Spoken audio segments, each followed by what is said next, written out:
édition du soir daje tey ak altine ñaar fukki fan ak ñeent ci weeru mai niñ koy defee ngoon gu ne si waxtu wi de Issa Tine la ñuy àndal ci présentation bi Issa maa ngi lay nuyu. maa ngi lay fay Moustapha di nuyu mbokk yi seetaan.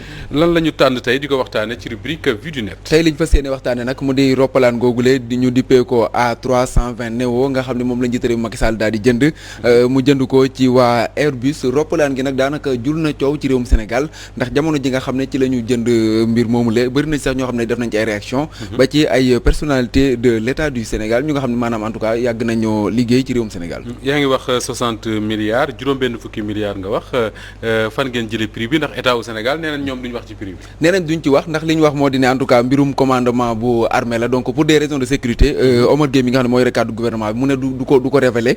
Mais prix bi c'est 59 milliards 012 millions de francs CFA maanaam 59,12 milliards de francs CFA loolu lay jar ndax am na ci ñu nga xam ne déjà contacté nañ leen ca Airbus googule sax fa la ñuy liggéey fa nga xam ne fa lañ defaree roppalaan gi ñoom ñoo joxe prix bi mu di 90 millions d'euros loolu lay jar roppalaan gi su ma ko sañee waxee noonu deuxième mai la wala gu bees la roppalaan bu bees la boo xam ne sax kenn mësu cee yéeg bu bees la te itam boo xoolee roppalaan gi déjà moteur bi nga xam ne moom lay am loolu xëy na moo koy wutale ak yeneen i des parce que LEAP lay doon LEAP 1A A bi mooy nekk Airbus 1 bi mooy nouvelle génération bi lay signifier boo xoolee moteur bi dañ ne réacteur lay nekk maanaam moteur bi xëy na mooy différence am mais nag ak prix bi nga xam ne moom lay jar nee nañ itam njiitu réew yi ci bëree bëri jamono ji moom la ñuy fexee njëkkante ji parce que buñ ko mënee méngale ñi ngi koy méngaleeg Boeing 737 Max mooy bi nga xam ne moo daanu woon ni kii at yee ñu génn ca yaakaar naa Éthiopie la daanu woon xam beneen réew bu nekk ci Afrique en tout cas loolu lañ ko mën a méngale mais bëri na ci ay coow yoo xam ne quand même am na ci parce que ministre bi waxul ndax appel d'offre la nee na itam 2019 la ñu commandé woon roppalaan googule di ko fay en plusieurs tranches donc tranche bu mujj bi sax xëy na buñ ko joxee lay doon ci weer wi nga xam ne moom lañ dëgmal lay nekk ci la ñuy daal di réceptionné roppalaan googule xëy na nag moom dina ci gën a indiwaat ay leeral ndax nit ñi quand même ak ni information mel ci réewum Sénégal mënuñu woon nëbb prix bi donc moom xam na ko bu baax alors dinañ ko yaatal lu bëree bëri mbirum roppalaan googule ci suñu waxtaan tey ak suñu ay gan waaye dinañ waxtaane tamit politique suñu ay gan bokk na ci Thié Ndiaye mi ngi bokk ci comité central bu parti bi ñu tuddee PIT Sénégal sëñ bi Ndiaye ñu ngi lay nuyu di la dalal jàmm. Moustapha ñu ngi lay nuyu di la gërëm ci invitation bi. alors tey ñaari chroniqueur moo ñuy gunge bokk na ci Doudou Coulibaly journaliste chroniqueur Doudou maa ngi lay nuyu. maa ngi lay fay bu baax Moustapha. di nuyu. képp koo xam ne yaa ngi seetaan ci Walf TV la voix des sans voix. alors dinañu dab également ci waxtaan wi léegi muy Mame Birame Wathie administrateur bu site bi di walfnet.com alors ni ma ko waxee sànq Doudou ci yow ñu tijjee waxtaan wi ak roppalaan nga xam ne njiitum réew mi le président Macky Sall wax nañ ne jënd na ko mais li Issa wax tey nee na jënd gi ma nga dooree 2019. et que dañ ko fay ci ay tranches ba bi ci mujj juillet ci weer yi lañ ko mën a fay bu ko defee ci weeru sulet bi ñu ñëw. Macky Sall dina jot avion bu beesam boobule alors bi nga déggee information ministre porte-parole du gouvernement joxe ko tey ci suba lan moo ci sa réaction bu njëkk Doudou Coulibaly. waaw xam nga boo xoolee bu baax état dirigé wul la communication sur cette affaire là. dirigé wul communication maanaam tànnul. non tànnul le moment. tànnul le jour tànnul circonstance yi. ok dañ ko pousser pour mu communiquer. kan moo ko poussé. kan moo ko poussé lu dul suñu naataangoo. Pape Alé Niang moo génne ay information bi mu ko génnewee yow mi nga xam ne intellectuel nga. mun nga toog di douter di ne moi je demande plus à Pape Alé. na ma jox plus d'informations sur ça. parce que li ma jot a lire Doudou nee na démb. waaw ci lan dimanche ji. ci la Pape Alé wax ne. am na roppalaan gu bees. gu nekk ca Perpignan. ñu bind ca Langue de Barbarie. mu ne mbaadu Macky Sall ko jënd. waaw. mu ko waxee xam nga Pape Alé je le connais très bien. di ko féliciter au passage. félicitations à lui oui. day junj. maanaam xam nga gars yi booy nekkee ak ñoom da ngay toog ba si yàgg am loo junj. doo wax lépp bàyyi leen. mu ne leen mbaa rek automatiquement. ñëpp xam nañ ne administration bi doxul. ci dimanche ak lundi bii Pentecôte ak lundi de Pentecôte. c'est vrai. ñu yeewu suba teel. j'avais pas pensé à ça. génnee communiqué. dans la rapidité ba pare sax communiqué bi. presque doyul ils ont encore mis une machine médiatique autour de ça. Interroger leen kii may ay interview gauche droite. pour que ñëpp porte-parole gouvernement tey wax na au moins ci ñaar wala ñetti rajo. c'est ça mel ni dafa bëggoon ñu yëg ko alors que comme ni ma ko waxee sànq ñoom jóguñu woon pour communiquer autour de ça. mais loolu lu muy andi mooy est-ce que ce pays-là est organisé est-ce que dëkk bi am na budget. ak loi des finances loolu la ñëpp di laajte. parce que depuis 2019 ñuy def dépense parce que li am solo ci assemblée nationale mooy président loo rëy loo am doole dafa am benn kuréel bu lay contrôler muy assemblée. dëgg la li ngay dépenser moo koy saytu bu ñu paree ba pare ñu xoolaat est-ce que dépenses yi ñu waroon def nañ ko. wala bu demee ba am ay problème ñu def ay lois rectificatives des finances. absolument mais tey ban député moo la mun taxaw yow suba teel ne la 2019 2020 def nañ ay versement yu toll ci temps bu jëm ci jëndum avion. mais est-ce que du méngoo ak li Omar Gueye wax parce que nee na wàllum armée la donc du nekk loo xam ne xëy na dañ koy révéler en public moo waral duñ ko bindaalee ci. biñ koy bind waxuñu ko biñ koy jënd waxuñu ko ci biir voilà. waaw xam nga bon c'est la xam nga tamit boo amee l'intelligence pour que lu nekk rek nga am foo ko dugal. xam nga boo yeewoo suba teel ñëw ne l'avion de commandement. entre dans les prérogatives du secret militaire. waaw xam nga loolu ñun. loolu mooy bu leen ci wax. waaw mais yow fii même les dépenses yu jëm ci jënd yenn matériel armé bi dañ ko doon yëgal sénégalais yëpp. jënd ko ak wax ko prix. parce que le prix. c'est pas un secret. oui mais Doudou dinañ ñëw léegi ci li argument gouvernement bi. wax secret d'état. secret de défense comme dit Issa. mais tey li leer mooy sénégalais ñuy seetaan xam nañ ne su Pape Alé Niang évoqué wul woon loon démb ci dimanche ji xëy na tey mën nañoo passé journée wu lundi ba mu jeex passé yeneen lundi kenn du ci wax jusqu'à ce que ñu gis avion bu bees. exactement loolu rek la. loolu la c'est que. xam nga fii dara mëntu fi nëbbatu. lu tax dara tu fi nëbbatu. mooy les gens sont partout. xam nga tey jii xarañ waayu waa Sénégal moo leen may bi moom ministre bi ne kenn du joxe prix. même pas 2 heures de temps ñu génneel ko prix. gars yi jox nañ ko prix. parce que nit ñi dañoo xarañ. d'accord léegi l'information kenn mënu ko contenir. non c'est entre 4 murs. d'accord c'est dépassé. il faut l'anticiper plutôt. Exactement. Alors Mame Birame Wathie fi nga yegsee sax foofu la baaxee ñi ngi doon waxtaanee ci roppalaan nga xam ne Issa Tine wan nañu léegi ay caractéristiques am ñaata lay jar ak nangam mais Doudou dafa am lu muy évoqué sànq moo di ne démb ci dimanche ji le Pape Alé Niang évoqué mbindum dafa douté dafa posé ay questions ci avion boo xam ne gis nañ ko ca Perpignan ñu bind ci langue de barbarie te langue de barbarie ku ko wax sa xel dem ci ndar ñu ne noonu lañ ko tuddee ñu xëy suba gouvernement bu Sénégal def communiqué ne ñoom kat jënd nañ avion depuis 2019 et que ñi ngi koy fay par tranche et que dernière tranche bi ci weer yi ñu jëm lañ ko war a fay après ñu jox leen avion bu bees Doudou mu ne si Pape Alé Niang n'avait pas dit ça tey duñ ci wax est-ce que da ngay partager lecture boobule. waaw c'est vrai ginnaaw bu ma nuyoo ñu ma bokkal plateau bi ak sénégalais yi ñuy seetaan di jégalu un peu ci retard bi donc par rapport ak sa question bi c'est vrai que depuis quelque temps effectivement nit ñi ñu ngi doon ruumandaat ci avion présidentiel bi fan la nekk parce que waaw yàggul dara fi ne woon Pointe Sarène parce que yàggul dara déplacement bu président de la République mujjee def mais bu mu demee sommet de Paris bi waaw donc mu ngi fa wàcce avion boo xamante ne nii kenn xamu ko. man xaw ma ko te envoyé naa photo bi ñoo xamante ne nii ñu ngi liggéey ci wàllu woowu. mais nee nañ ma c'est un avion privé mais xamuñu ban compagnie la. donc affaire boobu pour wane juste que. effectivement sénégalais yi ñu ngi doon interroger wu ci avion boobu noonu fan la dugg parce que mënuñu comprendre. bi ñu ko jëndee ak léegi. ça fait boobu Ablaye Wade da ko jëndoon. Ablaye Wade en 2010. donc yàggul 2010 ak léegi pour espérance de vie d'un avion. donc ñoom ñu ne entretien bi et tout ça bu ñu ko gaaree fenn quelque part war nañu mën a wax sénégalais yi ci yan condition la. ak Sénégal ak président de la République. di fàttali Ablaye Wade mu ñuy fàttali Ablaye Wade bi ñu gaaree avion boobu de ca Perpignan journaliste yi doon ci wax ba Latif Coulibaly mi bindoon ci di ko dénoncer. njëg gaa gi demee noonu dafa boole journaliste Sénégal yëpp yóbbu leen Perpignan ñu dem xool. tout à fait ba xool gis ne avion bi lii moo ko fi téye. voilà donc rawatina nag président boo xamante ni wax dëgg yàlla transparence lay woote. ak bonne gouvernance yaakaar naa ne waroon na jox Sénégalais yenn information yi. donc bu ñu demee ba toog ba tey jii nii ñu communiquer ci Pape Alé Niang wax ci démb. je pense que mun nañu wax ne. donc ñaari peut-être am na liaison mais man lu ma jàpp rek mooy que. gouvernement bu ci communiqué wuloon tey. yàgg dina ci communiqué parce que effectivement sénégalais Pointe Sarène la ñu habité woon di gis. bu ñu jékki-jékkee gis président muy voyager ak des avions yoo xamante ne ni. ndroowuñu couleur bokk ñu xamuñu yan compagnie yi la dinañu interroger wu. donc avion bi bu mu ñëwee ci contexte bu mu ñëwee je sais pas ndax seen développement. allez-y ndax wax ngeen ci ou pas parce que. ñi nga xamante ne ni def nañ ay gëstu yëpp. ba gis ne avion bi 110,6 milliards lay jar. mais teniruñu en compte. mu nekk près de 60 milliards. 110,6 milliards. de millions de dollars millions de dollars.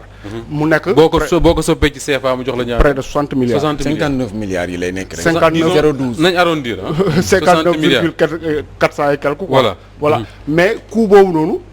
ça ne tient pas en compte. coût aménagement wu avion bi. ah bon bien sûr. oui parce que. mooy ni ñu war a defaree biir geeg mu bakkanee defe fauteuil ak xëy na ay lalak yi ay yu demee noonu. non dañ koy personnaliser pour le président de la république. ah oui dañ koy personnaliser. mooy choisir fauteuil yi naka lay demee comme sa salon rek ni ngay choisir. ni ñu la koy aménager décoration décoration bi. yéen lu ngeen di wax nii mais bien sûr xam nga 2010. bi président Abdoulaye Wade di jënd. avion bu ñu. Pointe Sarène. coût officiel bi ñu ngi doon wax naan 21 milliards la. dem nañu ba si biir ñu gis ne aménagement yooyu ma lay wax. ça a coûté 18 milliards. daanaka njëgu avion bi. donc tey jii nii bu ñu xaymawee. ñu ne avion boobu mu ngi jar 60 milliards. jàppal ne war na yegg 100 milliards wala mu ëpp ko. dans les faits li nga xamante ni Sénégal dina ko fay. mais loolu tout ça xam nga lan lay gën a wone Moustapha. parce que avion présidentiel yaakaar naa ne pays yi ko amul bëriwul. dinaa ci ñëw léegi. alors mu ñu poser benn débat ci Ndiaye bu PIT Sénégal la pertinence parce que bu ñuy débat bi li am solo mooy est-ce que Sénégal soxla na ci moment bi ñu toll ci contexte bi son président de la République mu jënd avion bu jar 60 milliards te wàcc ne buñ ci yokkee aménagement yaay dem ci biir ak yooyu du ñu sori 100 milliards wala ñu ëpp ko. non loolu ñëpp mën nañ comprendre ne la situation ne demande pas ça donc li ñu mën a gis rek moom mooy c'est des dépenses de prestige. Et ensuite ils l'ont compris tellement que xëy na ça leur fait un problème de conscience qu'ils ont voulu passer ça sous le boisseau. donc pour yow dañ ko bëggoon dëmb. ah waaw bu dee loolu la noonu laa comprendre li ñuy wax donc ça signifie simplement que. foofu aussi am na problème de transparence parce que jënd nañ ko wanewuñu ko il a fallu que quelqu'un ku xereñ. mën ko wax et ensuite ñu nekk di wax ci prix yi. bu ñu ko defee ci contexte bi nga xam ne il y a pas longtemps bon on était en train de diminuer le téléphone les dépenses de prestige xam nga l'électricité. les véhicules du gouvernement. donc loolu moralement de manière très éthique li gënoon aussi moom mooy que président xool yeneen pexe waaw tey fii ñu toll nii dañ ko soxla ci biir réew mi donc avion di génn ak di dem ñun fii dañ ko gën a soxla te gis nañ dans des pays yoo xam ne y a des présidents yoo xam ne yi quand même bon am na président africain bu ñu ne toog na 5 ans génn réew mais c'est le ça. président du Ghana il y en a qui voyagent quand ils voyagent dans les avions de ligne donc loolu yëpp dafa nekk loo xam ne di mën na nekk. pour yow est-ce que ça ñu xeer itam maître Abdoulaye Wade bu ñu waxee ne avion de seconde main moom la jëndoon en 2010 parce que avion boobu noonu ñi ngi ko defaroon en 2001 donc ñi ngi bëgg a justifier 20 ans yi nga xam ne moom la ñu wax entre 20 ans et 30 ans durée de vie bu avion est-ce que itam loolu du nekk benn genre. maanaam Wade ba mu jëndoon du bu bees. voilà benn genre bombe boo xam ne xëy na moom lañ ko sànni pour bëgg ko rejeter waat la responsabilité. waaw c'est possible mais xam nga aussi état warul nekk ci des subjectivismes yu mel noonu. kii defoon na nii damay def nii bu màgget la jënd naa bu bees et cetera parce que war nañu am hauteur boo xam ne bii quand même ça permet aux gens. li nga xam ne moo am solo. le référentiel essentiel c'est quoi c'est l'état de l'économie. c'est les conditions de vie des populations. C'est l'environnement dans lequel nous sommes. Et qui fait que les gens sont tellement pauvres que aujourd'hui ils ont été obligés d'entrer dans des histoires et des situations yoo xam ne yi kenn xamul lan la. d'accord alors le contexte Doudou Coulibaly le contexte wax na ko sànq difficile ñi ngi ci wax post Covid am na ñu ne ñi ngi ci Covid ba léegi contexte boobu ci le président de la République demee wuti ay milliards foofu la ca France le sommet de Paris pour mën a suqali économie wu réew mi c'est vrai wax nañ moom le porte-parole du gouvernement que ni 2019 la ñu commencé woon di fay avion bi mais est-ce que ça tombe pas mal le fait que ñu annoncé ko ci contexte boo xam ne sénégalais yu bari koo ci laaj tey danaan priorité réew mi feneen la et non ci avion. waaw exactement parce que boo xoolee bu baax Moustapha gis nga état li ngay woote na nga ko wuyoo xam nga Ablaye Wade loo ko mun jugel mooy moom dafa jàppoon mbir pour dëkk am ko amul prix na efficace rek dégg naa doon daw si dëkk ba mu neex ko mu gaare ne lii lan la ñu ne ko lii mooy pont bi nii ak nii la mun leen ñaata lay jar bu ko waxee nit ñi dañuy njëkk reculer ne ko président lu muy wax nii mun leen ñaata lay jar ñu ne ko temps mu ne kon mun nañ ko am Sénégal mérité na ko mais moom si loolu la nekkoon sur le prestige ne Sénégal dara jomb ko kii dafa ñëw andi mode de gouvernance boo xam ne dafa ne nañu serrer la ceinture nga jël oto ay fonctionnaires yoo xam ne dañ ko mérité nga ne ko nga ne leen yéen amatu leen droit am oto nga dem fekk foo xam ni fépp ay urgence chef de village yore ne oto bu nangu ko nga ne leen xaar leen képp koo xam ne am na revendication pécuniaire nga ne leen munta ne le premier ne fii la yuuxu ñëpp ne leen munta ne yow pendant ce temps yow yaa ngi bokk sa avion bokk oto boo xam ne dafa tàkkoon même pas 3 mois nga changé ko parce que merci may baax bi kii woon bi tàkkoon Nguéniène mais dañ ko remplacer en quelques jours mais ça veut dire que yow tu demandes aux Sénégalais muñ leen yéen Sénégalais xiif leen yéen xale Sénégalais lépp lu mu leen wax def leen ko waaye yow tu vis comme un roi dans un château doré yow bépp dépense boo xam ne dépense de prestige la yaa ngi koy def yow ak ñi nga àndal mais tu laisses le peuple souffrir mais xam nga loolu tamit man dama xamul politologue yi xanaa ñu jàppale ma si pour wax ma gouvernance boobu nan lañ koy qualifier mais man xaw ma. il y a beaucoup qui se pose c'est même question c'est-à-dire que comment qualifier ce que Macky Sall est en train de faire peut-être que lui il le comprend alors Mame Birame beneen laaj bi mooy ñi wax nañ ci contexte bi sànq le coût Issa am na lu mu ci andi am na loo ci indi yow tamit mais le porte-parole du gouvernement wax moo di ne secret défense la c'est-à-dire mënuñu wax njëg gi mënuñu wax njëgu bi ñu jënd bees ñaata lañ ko jëndee mënuñu wax njëgu bi nga xam ne moom la ñu jaay parce que nañ Pont Sarr dañ koy jaay pour mënuñu wax njëgam alors muy la première question njëg gi est-ce que secret défense mën na expliquer ñu bañ a wax njëg gi deuxième chose est-ce que obligatoirement wala nécessairement le président de la République du Sénégal dafa war a am avion bu ko amul du liggéey.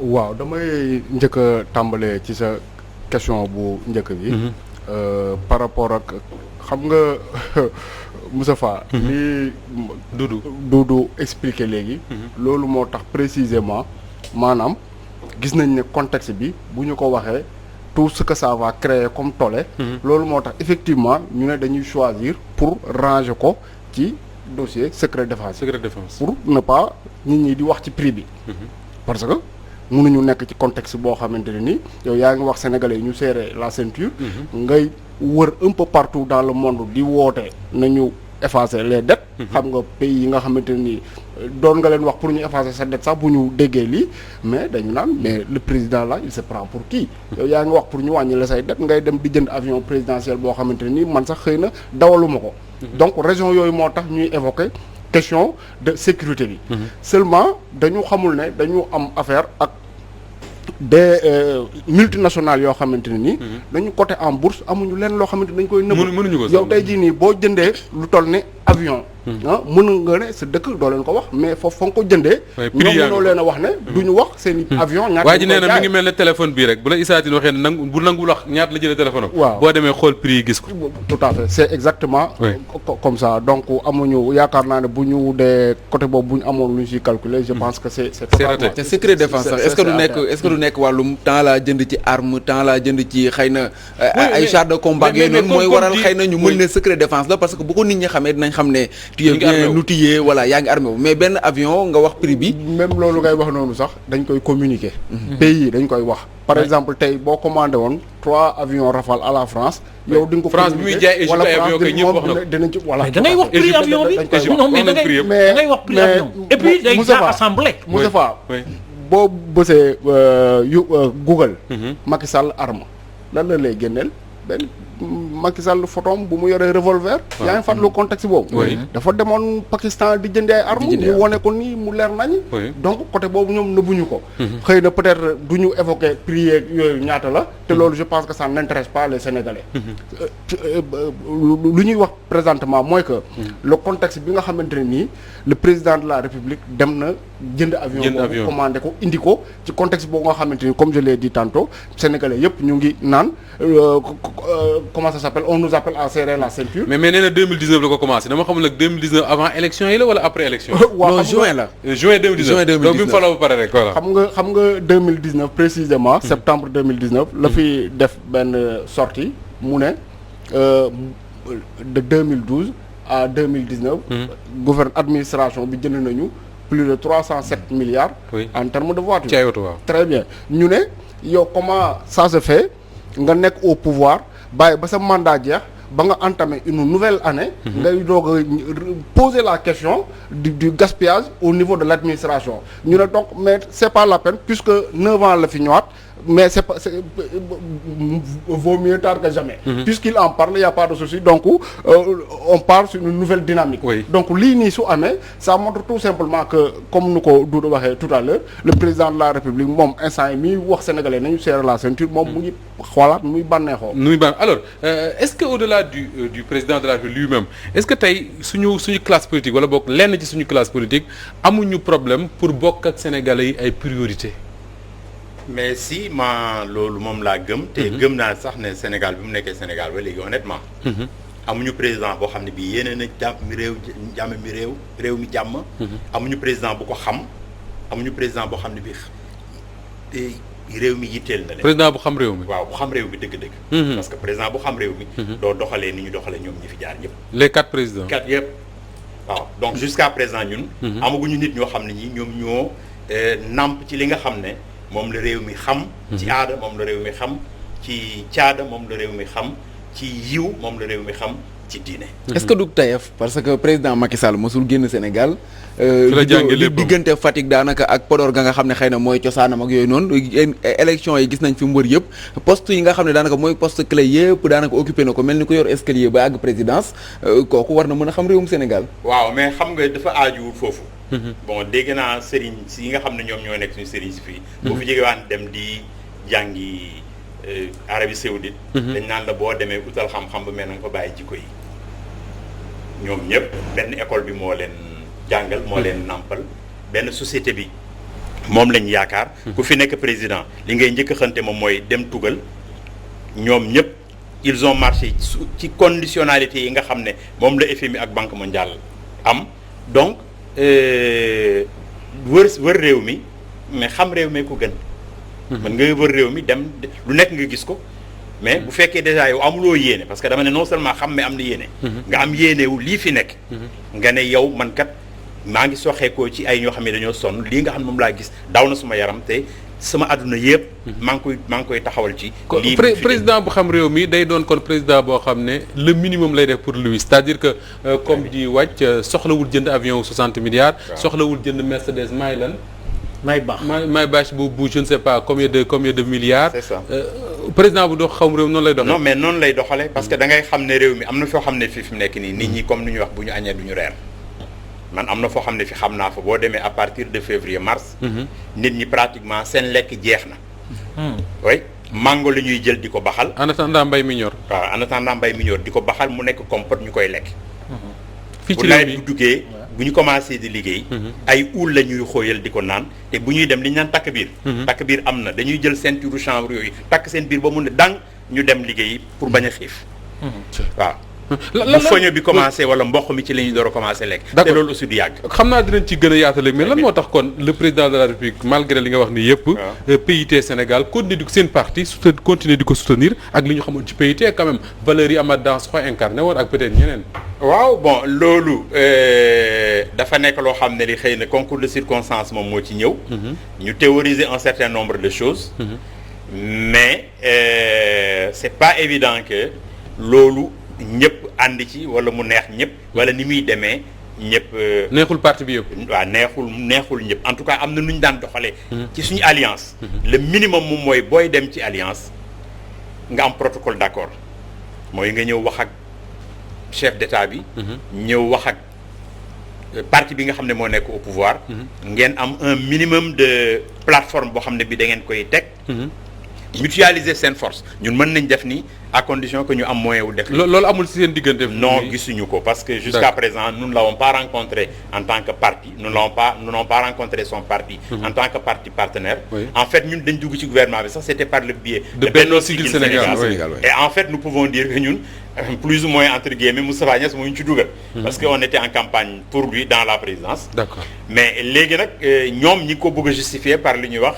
politique de large rassemblement. Très bien dinaa ñëwaat léegi ci PIT Sénégal ak ëllëgëm ci coalition Benno Bokk Yaakaar Mame Birame ñun suñu président yi quand même depuis Senghor président yi ñu miin mooy président boo xam day am roppalaan am na wax na sax ne suñu président daana faral buy tukki dem jëli bu Guinée Bissau yóbbaale est-ce que mën nañu am un président qui se passe d'un avion présidentiel li ma bëgg wax mooy est-ce que am na réew ci àdduna bi yoo xam ne seen président amul avion bu bëggee tukki day jël avion ligne privée yi wala avion régulier yi dem liggéey ñëwaat.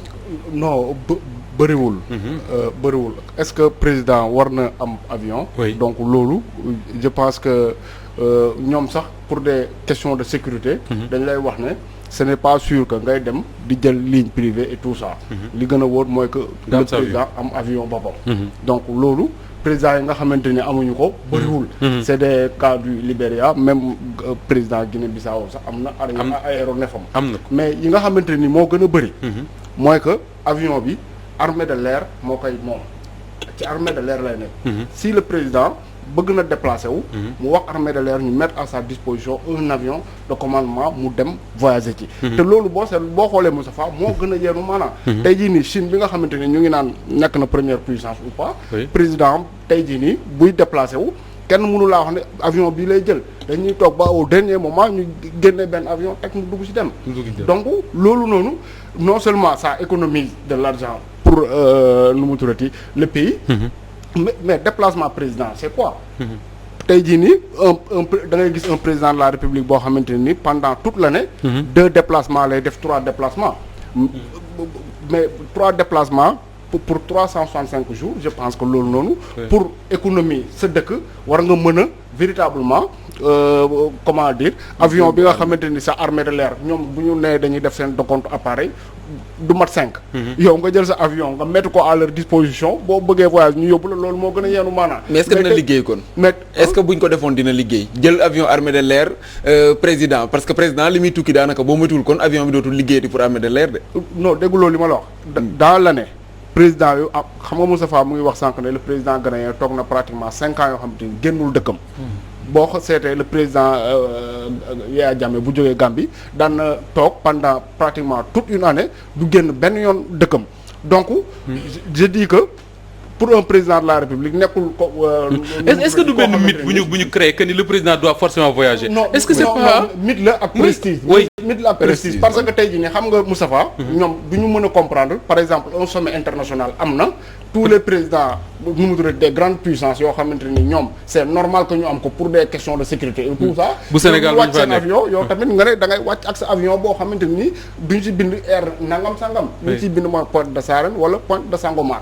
prestige boobu kese lañ ciy wut te tey jii nii boo seetloo dans pratiquement toute la sous-région. présidents yi ay Boeing 727 la ñu yor. koo xamante ni c'est à moindre coût. mais tey jii nii le président Macky Sall laa la wax bu ñu dajee sommet CEDEAO moom mooy nekk seen boss. ci avion alors que économie dëkk bi ça ne le reflète pas. Doudou Coulibaly une dernière question ci avion bi avant ñuy waxtaane leneen. Airbus. moo ko defar. ci Europe ñu bari nee nañ sommet wu France bi mu wax na ko fii je crois mardi dernier que ni c'est surtout pour suqali économie wu français yi gis nañ ne bi fi Alstom nekkee ci ay jafe-jafe ci lañ woote defar terre bi Sénégal def ci xaalis bu bari tey jii Sénégal defaat na xaalis bu bari ci Airbus est-ce que finalement ñun nekkuñu di defar ak enfin les entreprises françaises sont là mais li ñu am a kas néew ñu koy jël di koy jox seen entreprise pour ñuy defaral ay avions ak ay trains yu demee noonu xam nga France dafa toog ba si yàgg Afrique di ko échappé su Wade et autres ñu toog ba si yàgg seeni intérêt nekk des intérêts fi Wade nekkee ak Thabo Mbeki ak Olusegun Obasanjo mais ils ont refait la carte ils se sont dit que tant que des présidents comme ça comme Wade et autres ñu ngi fi ça ne va plus faire l'affaire de la France parce que France fii dafa nekk mooy mën naa wax ni moom mooy vache à lait l'Afrique ñu ne léegi nañ leen aller il faut qu'on règle ce problème là géopolitique il faut que ña nekk au pouvoir ñu mun leen di leen gérer qu'il soit malléable à souhait ñu ne nañ leen régler problème Côte d'Ivoire ñu andi Ouattara Condé ñu andi ko Guinée Macky ñu installé ko Sénégal Tchad ñu bàyyi fa le plus grand sanguinaire le plus grand dictateur sanguinaire muy Déby pendant ce temps ñu xeex nu mu tudd Yaya Jammeh pour mu dem kii moo ëpp lu mu def victime Déby moo ëpp lu mu def mais nee nañ c'est un sanguinaire mais mais moom il gère la stabilité de la région xam nga yooyu teguñu ko fenn léegi quand ils ont eu maintenant tous les présidents de leur côté moo tax gis nga dañu ko gëstuwul rek mais 2011 c'est pas le peuple qui est sorti nga 2011 les émeutes su Wade nañ ko enquête xool ko saytu ko c'est pas le peuple qui est sorti c'est les Français ñoo créé un complot international financé xaalis bu dul jeex pour que gars yi daaneel Ablaye Wade mu daaw ragaloo loolu c'est des révélations de taille bés bu ñu yeewoo suba teel Macky doytule ils vont financer beneen émeute. alors Thié Ndiaye bi ngay observer classe politique gu Sénégal ba léegi yàgg na est-ce que tey jii amuñu problème nos dirigeants pour war a jot ñu interroger waat les relations entre le Sénégal les nations africaines en général ak la France bu ñu gisee que ni les jeunesses africaines foo réew moo ci dem ak bu la neex y a un comme le dit Macron un sentiment anti-français qui se développe mais nos dirigeants ñoo dafa mel ne dégguñu loolu. waaw parce que sama waay am na lu mu ci wax la plupart des dirigeants africains bu ñu leen di élire. bu ñu leen di tànn réew yu mel ni France États-Unis ak ñeneen. dañ ciy am wàll. soit ñu jàppale leen soit ñu campagnal leen. wala quelquefois ñu tordre la main à certaines dispositions réglementaires pour ñooñu toog. ça c'est un. la deuxième chose waxoon naa leen ne la xamuñu réew mi wóoluwuñu réew mi donc bu ñu toogee li nga xam ne moom la ñu njëkk a ut moom mooy ku leen jàppale. réew yooyu nag dañ fi am ay intérêt am ay intérêt France am na fi ay intérêt terre bi ñoom la Sonatel communication ñoom la bon autoroute yi ñoom la concurrence boobu nag mi ngi commencé am nañu wax Turquie ngi fiy dugg oui bon donc Chine mi ngi fiy dugg même Maroc gi mi ngi fiy dugg am na réew yu bëri yoo xam ne yi fi nekk ni ñu ngi concurrencer précaré français boobu et maintenant aussi avec l'avènement de Trump et le Brexit précaré boobu dafa am ñeneen yoo xam ne sax dañ ci bëgg a dugg américains yi bëgg nañ gën a am seen part allemands yi ñi ngi ñëw et cetera anglais seen bopp ñi ngi jéem a ut alors loolu dafa nekk loo xam ne lii ça peut être très compliqué naturellement ça pousse la France à vouloir contrôler davantage avantage bi ñu am moom mooy ñoom am nañ fi ay forces yoo xam ne yi am nañ fi une certaine présence bon jusqu'à présent ñële dañuy jéem a dugg mais ñoom ñoo ëpp doole lu mel ni que ay Total ak ay nangam xam nga am nañ fi doole yoo xam ne yi bon ils sont capables de stabiliser te menace boobu quelquefois dafay peser ci président yi te ñoom bi ñu toogee ils n'ont jamais il y a deux choses yoo xam ne mosuñu ko jéem a def moom mooy renforcer l'unité nationale et renforcer les capacités de production de l'appareil productif loolu boo ko deful doo am indépendance parce que bu fekkee ne yow yaa ngi ragal ne à chaque moment sa unité nationale am na ko xam ne ki mën na ñëw dugg dem ci benn gox am du mu fa financer yëkkati ay nit ñu jóg dal ci sa kaw. wala cela veut dire quoi que ni tey un président sénégalais par exemple su bëggoon génn ci enfin je ne sais pas domination wala nu ñu koy tuddee bu France boobule il faut que mu am une unité forte de la nation derrière lui. oui su mettee ñu ànd ak moom. waaw bu naqari ñu ànd ak moom. te loolu fekk ñu gëm la nag. non mais bien sûr bien sûr. gëm bi nag moo koy liggéey.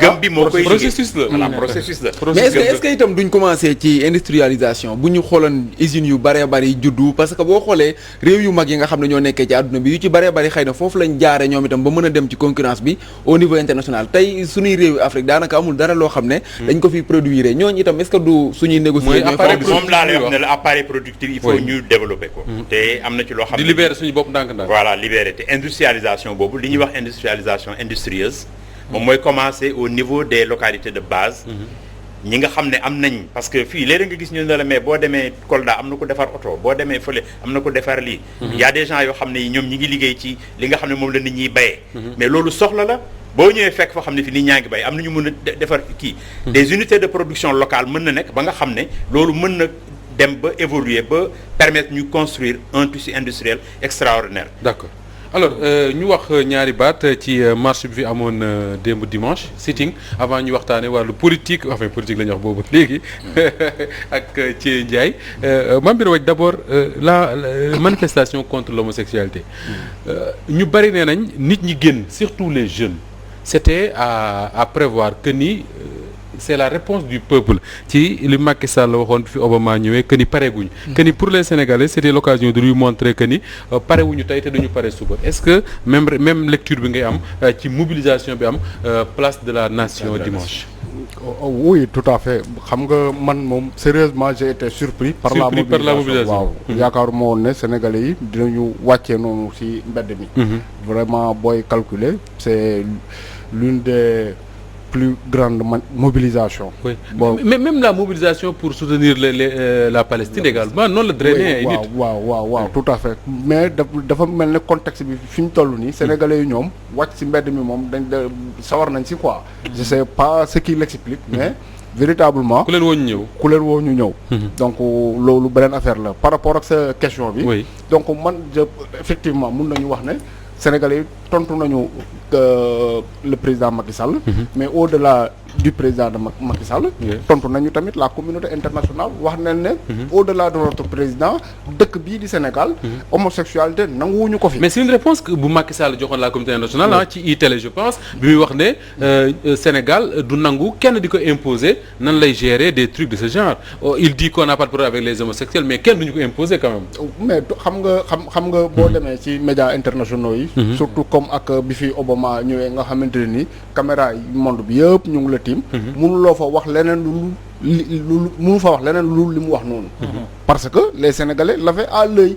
tey jii nii yaakaar naa ne le président Macky Sall xam nga tey boo seetloo y a juste des pratiques yoo xamante ni gars dañ koy observer ci yenn régions yi mu jar leen ñu wàcc ci mbedd mi di kaas. waxatuma la bu doon le président de la République moo wax lu safaanoog li nga xamante ni moom la wax foofu. donc su discours boobu moom la ñuy xaar ci moom. seulement dafa am yeneen i wax yoo xamante ni da ko ciy dolli. à chaque fois te loolu mooy teyal xel yi. parce que comme nu nga ko waxee sànq. bi muy wax ak Obama bi mu koy répondre yemul juste que homosexualité du ñu ko nangu Sénégal parce que du suñuy aada et tout ça. mais dafa expliquer tamit que comme si c'est un processus boo xamante ni xëy na Sénégal mun na ci aboutir yi.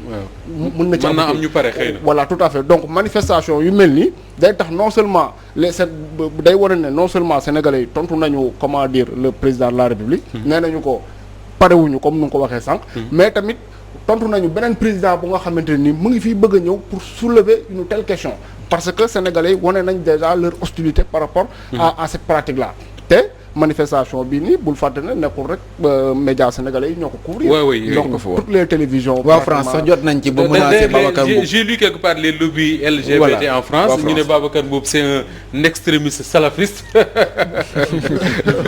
en tout cas est-ce que soxla na déjà dem France yaakaar naa. bu dee dañ ko tere mu ñëw France wala Union européenne Babacar defe naa dem ci tool yi moo gënal dem France. voilà aywa.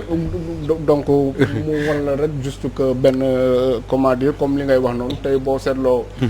organisation bu mel ni Hamas ñu koy woowee. oui organisation terroriste. parce que juste rek ñoom ñu ngi xeex. finalement tubaab bi ku ñu woowee organisation terroriste warul le mettre parce que ñoom.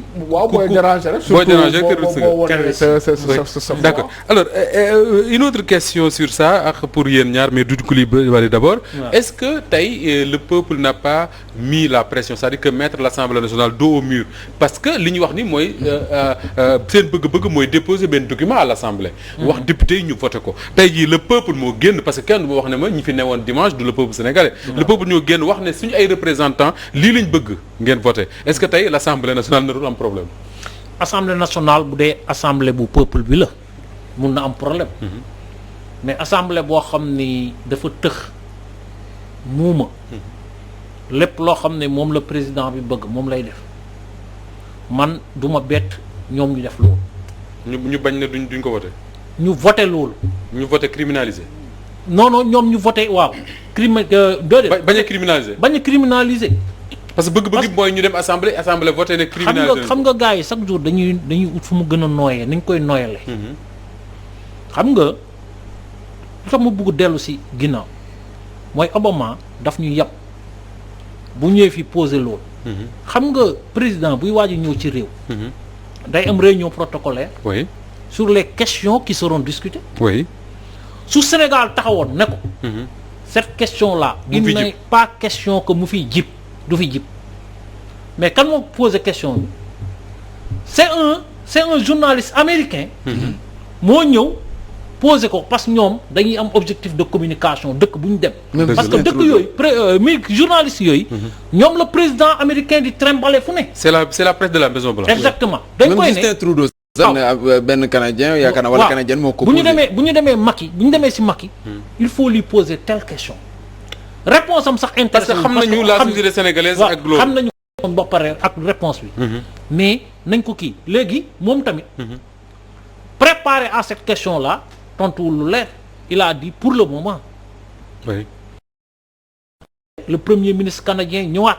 palais posé waat pour le problème de l'homosexualité mais président war naa mun taxaw yëkkati kàddoom. ne mayatuma doomu aadama.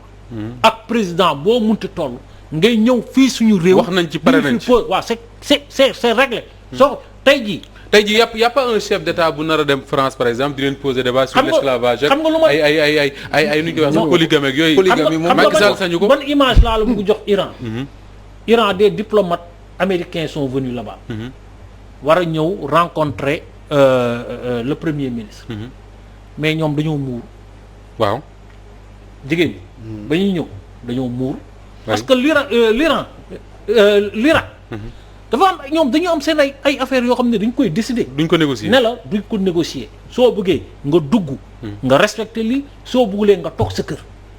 mais ñoom sax ñoom américains yeeg ñoom français yi. am na yoo xam ne tamit boo ñëwee seen dëkk mais pourquoi bon Dieu de bon. non France kay kenn du fa dem di la wax polygamie. amuñu dara loo xam ne dañ koy imposer. oui beaucoup de Sénégalais am ñaari jabar am ci problème. problème yu bare bari. ku bañ nag góor am ñaari jabar war a alors Mame Birame Wathie une dernière question après ñu tëj débat thème boobu la est-ce que tey Assemblée nationale bu Sénégal am na choix autre que def lii ñoom Babacar Mboup ak askanu Sénégal parce que suñu nemaa pétition boo xam ne les khalifes généraux de ce pays ñoo ko signé soo ne maa khalifes généraux yi wax nga ma ñi nga xam ne ñi ëpp ci Sénégal ci ñoom la ñu dépendre les organisations islamiques l'église catholique les organisations de la société civile les journalistes ñëpp signé nañ ko est-ce que tey Assemblée nationale am na beneen choix bu dul criminaliser l'homosexualité au Sénégal. amatul beneen choix. bu nekkee c'est l'Assemblée du peuple. amatul beneen choix bu nekkee nag c'est l'Assemblée de Macky Sall am nañu choix. choix te ça mais bien sûr maanaam tànqam lu ko parce que tey jii nii. te xam nga lii gën a yombal mbir mi mooy que. ñi nga xamante ni dañu ci loolu. am na ci ay députés yoo xamante ni ñoom mun nañu préparer projet de loi bi. oui ay députés yi fa nekkoon. très bien Cheikh Bamba Dièye Ousmane Sonko Mamadou Lamine Diallo. voilà projet de loi boobu bu ñu ko yóbbu Assemblée nationale. ñu rejeté ko rek. ça veut dire quoi? Ça veut dire ce que cela veut dire. Ça veut dire très clairement que le régime de Macky Sall n'est pas pour ça. Te si tu n'es pas pour ça, mais tu es pour l'autre. maanaam na góor jigéen ñi di doxantu.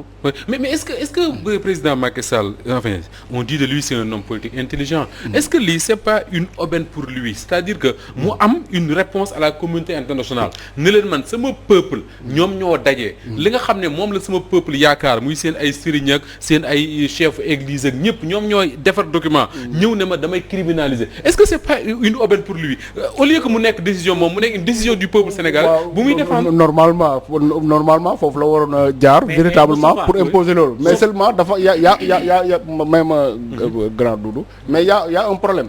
parce que souvent ñoom li ñuy bëgg a wone mooy que ñoom ñoo téye seen peuple. et non le contraire. parce que tey jii nii le président de la République mais c'est comme une faiblesse la mu ñëw xam nga di sukkandiku sur une manifestation. pour véritablement ne comment ça s'appelle il va accepter benn question boo xamante ni quelque part ñu ngi ko ci poser une certaine pression au niveau international.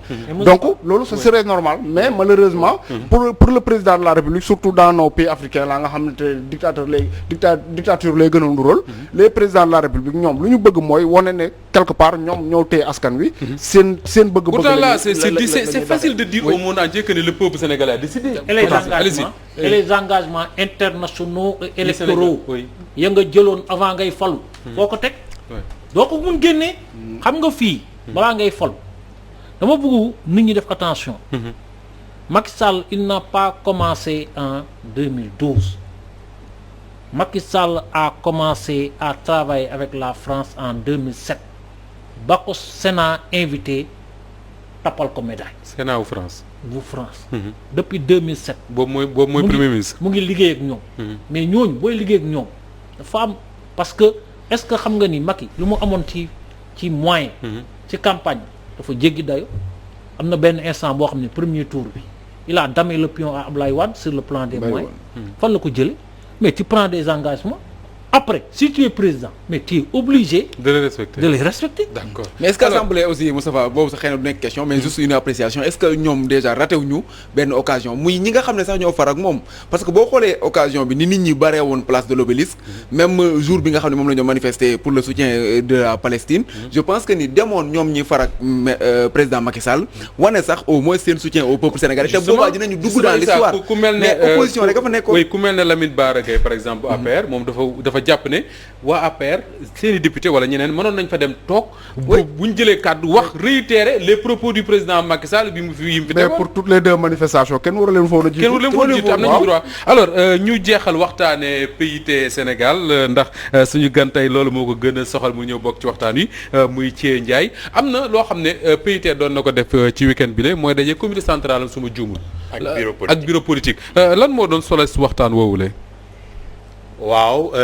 solo si moo doon d'abord benn point bi moo doon waxtaan ci situation nationale li xew ci réew mi tolluwaay bi fu mu nekk nii bon waxtaan aussi ci woote yi nga xam ne moom lañ dëgmal waaw bon waxtaan aussi ci li nga xam ne moom suñu kuréel boobu taxawaayam fi mu nekk nii tolluwaayam ni nan lañ ko yoree ana lan la laaj ci jooyanti ak defaraat ak xëy na aussi xelaat ci fan yi di ñëw wala ci weer yi di ñëw wala ci at mi di ñëw nan la ñuy defaree congrès d'accord waaw ci yooyu moom lañ nekkoon décision yi mooy lan lañ fa tënk ci waxtaan woowulee waaw décision yi avant décision yi waxtaan wi moo ëpp solo waxtaan wi am na solo dafa jaxasoo wala déedéet jaxasoowul mais dafa am loo xam ne ni lu bëri daf ko génne parce que bizarrement position yi ngay défendre fii depuis ñu commencé suñu waxtaan ba léegi ça m'étonnerait que mu nekk les positions officielles de PIT bi nga xam ne ministre enfin un de ses membres mi ngi siège ci gouvernement bi waaw c'est pas les positions officielles oui mais xam nga position officielle ñun ki koy dégager c'est pas le dirigeant mooy kan la position du parti ki koy dégager c'est le congrès parce que congrès moom mooy instance suprême suñu parti bu congrès weesoo c'est le comité central pour les questions d'actualité même pour toutes les questions c'est le comité central qui interprète allez-y qui interprète waaw justement loolu ça me permet de vous poser une question dama gis un responsable Amath Ibrahima Sène pour le nommer mu nekk responsable dans votre parti souvent muy def des interventions sur réseaux sociaux yi Facebook précisément te souvent day def signature ci suuf PIT des positions yoo xamante ni ça défend le président Macky Sall et ça day attaquer tous les pratiquement opposants est-ce que ces positions là bi nga xamante ni moom da koy signer PIT c'est votre position à vous tous wala ce sont ses positions personnelles. pourquoi mu koy def PIT moom moo xam mais en tout cas man bu ma ko doon def te def naa ay bind yoo xam ni publier naa ko du ma ci def PIT. est-ce que question bi évoqué ngeen ko maanaam comportement wu Ibrahima Sène bon xam nga du neex nga toog fii di wax ci ko xam ne kii nekku fi mais li leer daal mooy li am solo ci loolu moom mooy position personnelle am la jàpp naa ne au vu de nos statuts amu ci droit bu dee man personnellement je ne partage pas cette position cette manière de faire. mais kon position yooyu da nga bëgg a wax ne moom daf koy génne noonu ci da koy def déclaration da koy publier Facebook noonu rek signé ko PIT sans pour autant ngeen yëg ko. non li ma wax kay leer na dama ne. loolu bu koy def xalaatu boppam lay bind amul benn instance bu koy avaliser. il signe quoi Ibrahima Sène du PIT wala il signe PIT. Ibrahima Sène après mu def PIT Sénégal. d'accord waaw d'accord loolu du ma ci am beneen commentaire loolu li leer moom mooy Ibrahima Sène la. ñun bu fekkee ne suñu instance dafay def. dañuy def comité central du PIT def date. alors lan mooy bax ci seeni instance jamono ji un parti en bloc pour soutenir le président Macky Sall wala benn parti boo xam ne gisatuñ seen bopp ci alliance bi waxuma nag position yi ngeen di affiché ci communiqué yi nii nga xam ne ñëpp a ciy d'accord ne nii lañ mais lii bax ci biir parti bi laa bëgg a xam. lii bax ci parti bi li mos a bax ci parti bi. dans toutes les alliances dans lesquelles on a été. moom mooy nañ fexe toujours ba ñuy respecter centralité parti bi. mooy lan loolu moom mooy lépp loo xam ne ni ñi ngi koy def na nekk luy gën ci Sénégal na nekk loo xam ne du wàññi parti bi du tere parti bi def li mu daan def moom mooy dem ci wetu liggéeykat yi nekk ci bëre bi nga xam ne moom la paysans yi di bëre. waaw léegi moom liggéeykat yi ak paysans yi gisatuñ PIT. ñooñu moom gisatuñ PIT. waaw PIT moom. PIT ji boobu est-ce que sénégalais yi ngi koy gis sax est-ce que sénégalais yi ñu ngi gis PIT de manière non waaw yéen tey jii waaw parce que PIT dafa am vécu très bien PIT nit ñi dañ ko naw man je me rappelle bi may yëngu ci wàllu ndaw xamoon naa bu baax IJDA nga xam ni dañu amoon taxawaay ngeen former nit ñi ci loolu ñoom Sémou Pathé Gueye xeex ba génn une éminence tey jii yéen vous êtes la force qui garantit les conclusions des assises nationales dëgg amul benn point bu assise nationale boo xam ne Macky Sall respecté na waaw la ngeen xeexoon Ablaye Wade yëpp tey jii presque Macky fait pire respect bu ñu leen waroon jox dans une coalition wax nga ko sànq ne le PIT ne discute pas avec le président en tant que parti politique mais loolu yëpp bu ngeen ko boolee est-ce que le compagnonnage bi ngeen def ak le président Macky Sall est-ce que ça mu ngi continuer am raison d'être. est-ce que warul jeex. bon loolu. si le PIT reste sur ses principes. waaw loolu instance bi nga xam ne moom moo ko war a décider mooy congrès. mooy congrès. te congrès dajeegul. waaw congrès dajeegul daje woon en 2016. bon war na daje en 2021 peut-être que au plus tard en 2022 au mois d'avril ñu def congrès. loolu benn la deuxième chose moom mooy décision yu mel noonu. comme toutes les décisions rapport de force moom mooy tax mu am c'est vrai que nag il y a des idées dans le parti qui contestent li nga xam ne dañ ko taxawee fi mu nekk nii muy taxawaay boo xam ne bii day tourner day dummóoyu nit ñiy liggéey di ñax bëgg a tedd te amuñu lu ñu dundee wala muy dummóoyu métti yi nga xam dafa nekk ci réew mi man en 2016 nekkoon naa candidat pour assurer secrétariat général parti bi li taxoon ma def ko moom mooy dama jàpp ne lépp li nga xam ne ñun moom lañ xamoon moom lañ ñu nàmpal léegi ñun génn nañ ci en tant que parti alors ñi ngi may wax te waxtu waa ngi jeex doo te am nañ lu ñu war a waxtaane léegi mais rapidement élection lañ jëm janvier 2022 dañ ci teg législative war a préparer présidentielle 2024 lan nga yaakaar ne ci PIT war a demee seul local législative présenter candidat à la présidentielle comment ça va se passer loolu aussi mooy toujours li ñuy wax ak li nga xam ne moo nekk ci réalité bi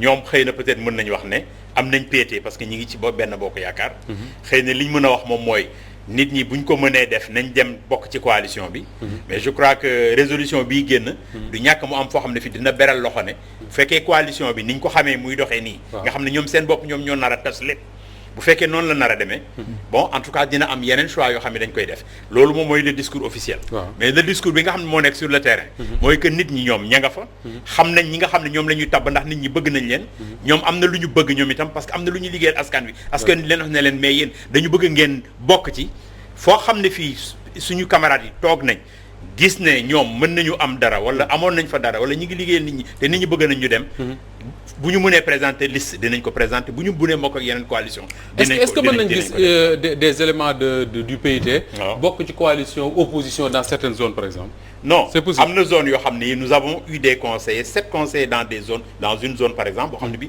c'est la liste du PIT contre la politique officielle du parti qui demandait à l'époque à ce que bon ñu respecter coalition bi. la dernière dinañu période xam naa dinañ occasion waxaat ci mais Mame Birame dina ci ñëwaat xam naa peut-être demain ci mardi sur li baxtan yi ci Benno Bokk Yaakaar. AFP PS PIT on a vu le cas Ablaye Wilane c'est promis demain incha allah. il faut ñu wax ci loolu mais waxtu wi jeex na tàkk parce qu'il est 20h moins 1 minute Issa en 30 secondes la rubrique Vue du Net. la rubrique Vue du Net ak avion bu président de la République Macky Sall mais bu ñu mënee rek dem directement sax ci commentaires yi ku ci mel ni Abdoul Mbaye moom mu ne voilà moom mu ne amul ay kàddu daal pour mën a qualifier ni nga xam ne moom lañ def muy jënd ak roppalaan gu bees te lii daal day ginnaaw bu ñu demee ci sommet wu Paris jëli fa ne dañuy lebi maanaam sàkku ji ngir ñu annuler leen li nga xam ne moom lañ leboon mu jàpp ne nag Sénégal daal jamono ji fépp ay metti ñeneen ñoo xam ne itam commentaire na kii moom li mu jàpp moom Jules Konaté la tudd moom mu ne président Abdoulaye Wade bi mu jëndee roppalaan gi lu nekk wax nañ ko